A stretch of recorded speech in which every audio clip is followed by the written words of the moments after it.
I will let you in this game. Take when I'm down. Shalom, Assalamualaikum warahmatullahi wabarakatuh.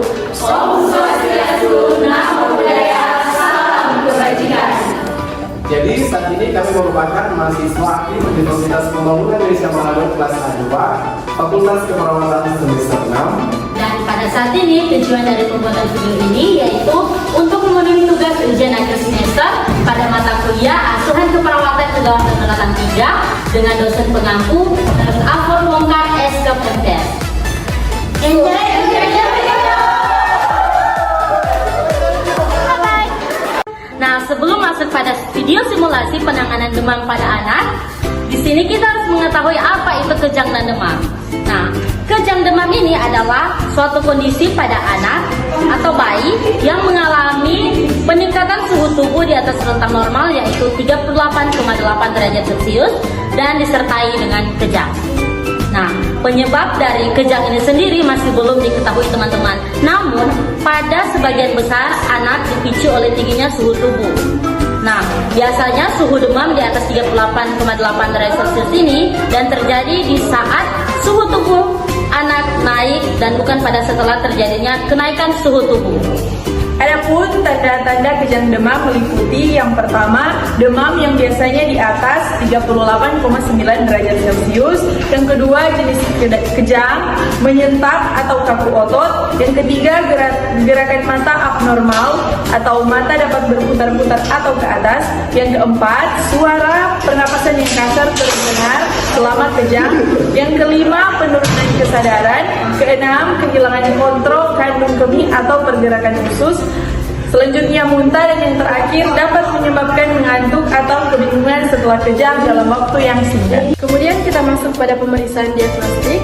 Beberapa pemeriksaan penunjang yang diperlukan dalam mengevaluasi kejang demam diantaranya sebagai berikut.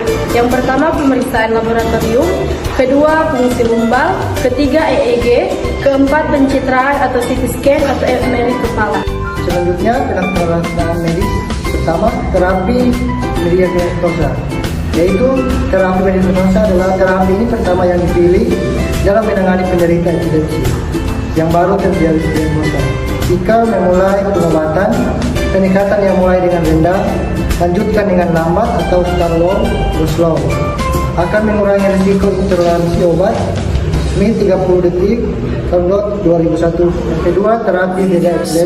Tujuan terapi beda epilepsi yaitu pertama, mengendalikan kejang dan meningkatkan kualitas hidup pasien epilepsi yang refrakter. Pasien epilepsi dikatakan refrakter apabila kejang menetap meskipun telah diterapi selama 2 tahun dengan setidaknya 2 OAE yang paling sesuai untuk jenis kejang atau jika terapi medikamen menghasilkan efek samping yang tidak dapat diterima terapi beda. Epilepsi dilakukan dengan membuang atau memisahkan seluruh daerah epileptogenik tanpa mengakibatkan resiko kerusakan jaringan otak normal di dekatnya. Kesimpulannya, kejang demam adalah perubahan potensial listrik cerebral yang berlebihan akibat kenaikan suhu di mana suhu rektal di atas 38 derajat Celcius sehingga mengakibatkan renjatan kejang yang biasanya terjadi pada anak dengan usia 3 bulan sampai dengan 5 tahun. Kejang demam sederhana dan kejang demam kompleks. Beberapa faktor yang berperan menyebabkan kejang demam antara lain adalah demam setelah imunisasi dan morbili, efek toksin dari mikroorganisme, respon alergi, atau keadaan imun yang abnormal akibat infeksi, perubahan keseimbangan cairan dan elektrolit.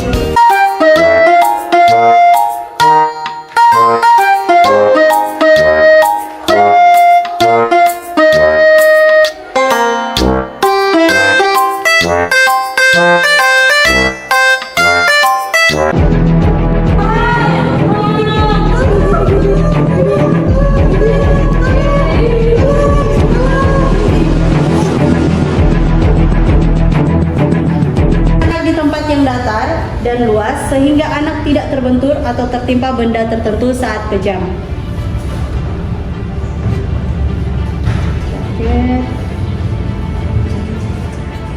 Dek bisa kejar-jarnya.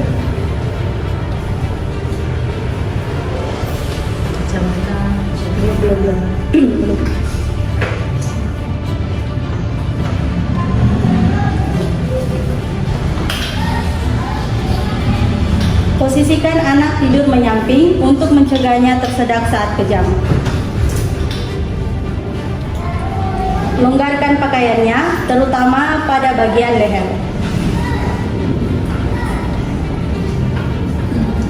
Jangan memaksa untuk menahan gerakan tubuh anak, cukup jaga agar posisi tubuhnya tetap aman. Jangan memasukkan benda apapun ke mulutnya, termasuk minuman, sendok, atau obat-obatan. Panggil nama anak atau ucapkanlah kata-kata yang menenangkan agar anak merasa lebih nyaman. Dek. Jika memungkinkan, rekam kejadian saat anak sedang kejang sehingga dokter bisa mengetahui dengan pasti seperti apa kejang yang dialami anak.